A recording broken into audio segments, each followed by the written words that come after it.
We have an absolutely stunning archaeological discovery to share with you, right from the shadows of the Temple Mount in Jerusalem. But here's the question: does this find confirm the biblical narrative? Well, here's a quick clip from the city of David.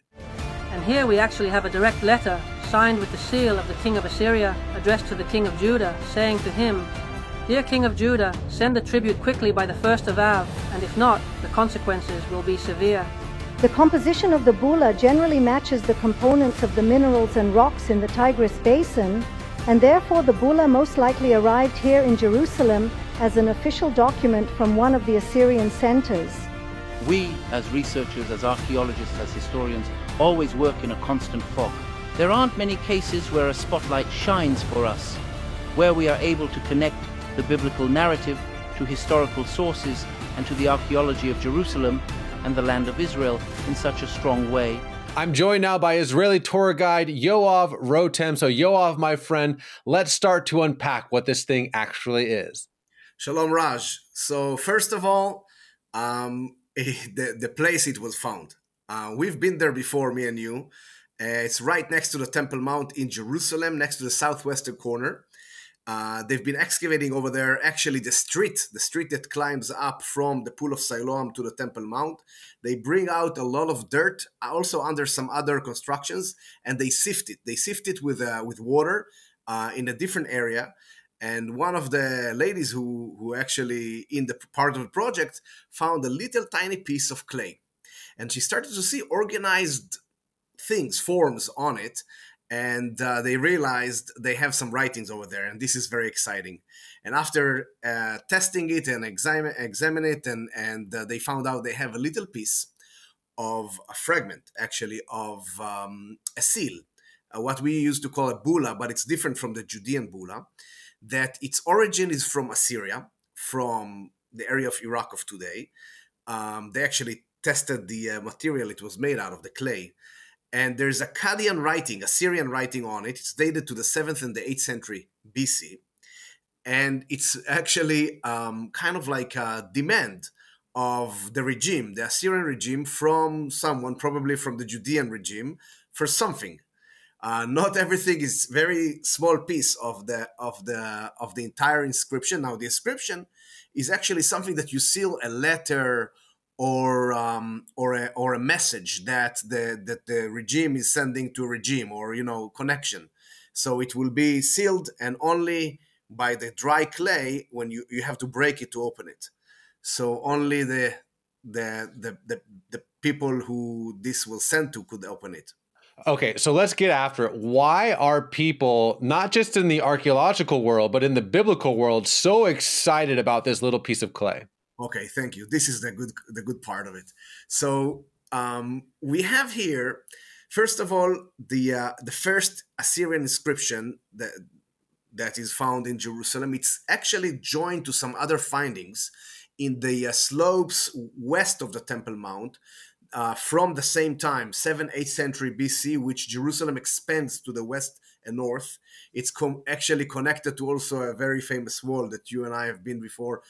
We call it the Broad Wall, built by King Hezekiah. That's the dating of King Hezekiah. And if you remember, King Hezekiah is facing a military campaign coming from Assyria. Now let's try to understand what's going on over here.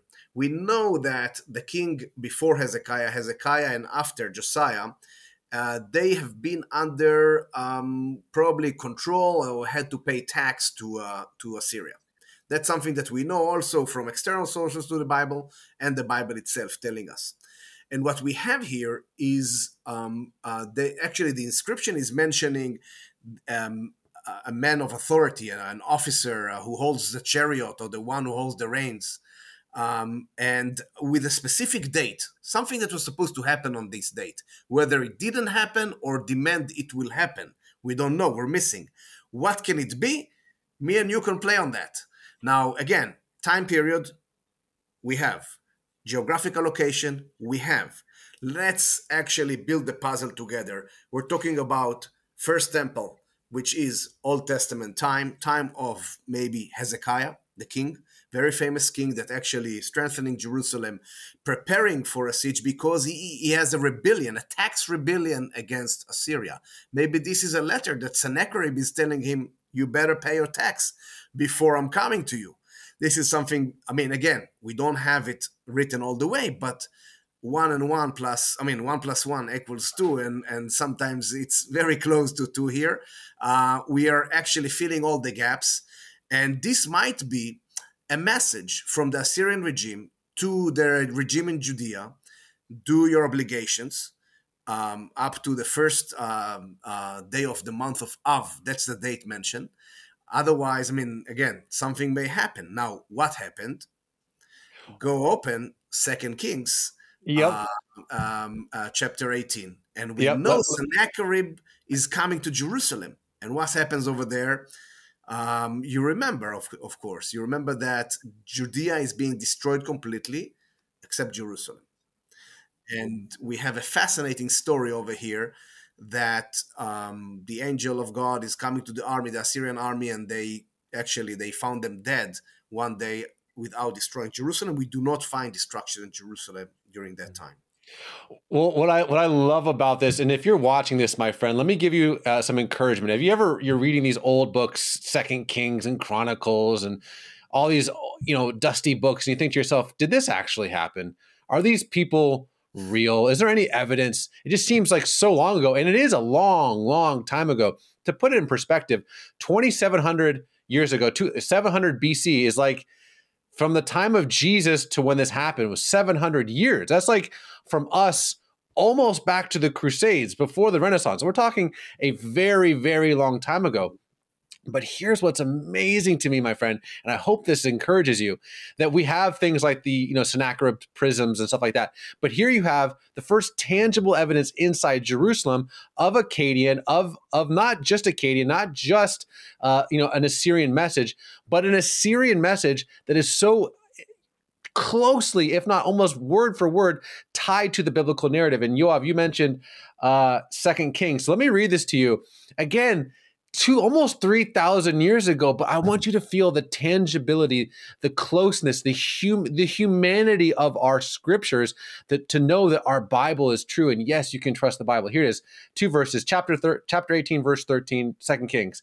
In the 14th year of King Hezekiah's reign, again, not some mythical creature, a real person, Sennacherib, also not some mythical person, a real guy, king of Assyria, attacked all the fortified cities of Judah and captured them. So Hezekiah, king of Judah, sent this message to the king of Assyria at Lachish: I have done wrong. Withdraw from me, and I will pay whatever you demand. And the king of Assyria exacted from Hezekiah, king of Judah, 300 talents of silver and 30 talents of gold.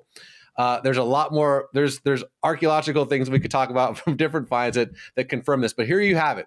Here you have it in scripture, basically Hezekiah saying, chill, I'll pay taxes, which brings us to this fine, Yoav.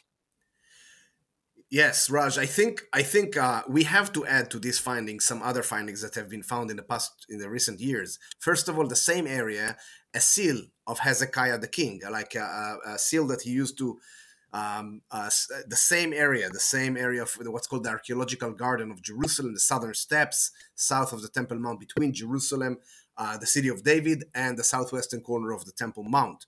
As I mentioned, there's other findings that coming out of there. If it's some Solomonic things, some things across the road in the city of David, we're getting here a lot of pieces of the puzzle that actually completing each other, not only the same year, but years, like the whole timeline is being built. If it's from David to Solomon, from Solomon to the other kings of Judah, it's definitely we have a lot of stuff from Hezekiah because he's expanding the city to the north and to the west.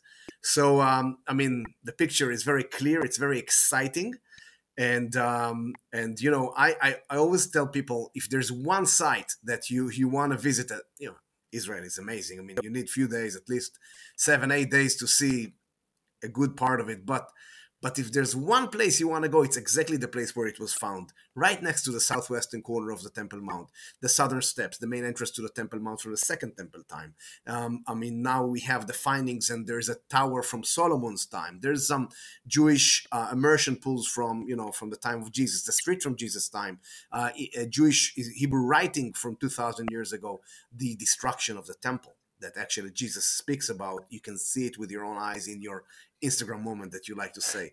So all of that in one site. I recommend to come. Now it's the best time to come. I mean, like weather-wise, not too many tours, peaceful, all airlines are flying. So what can be better?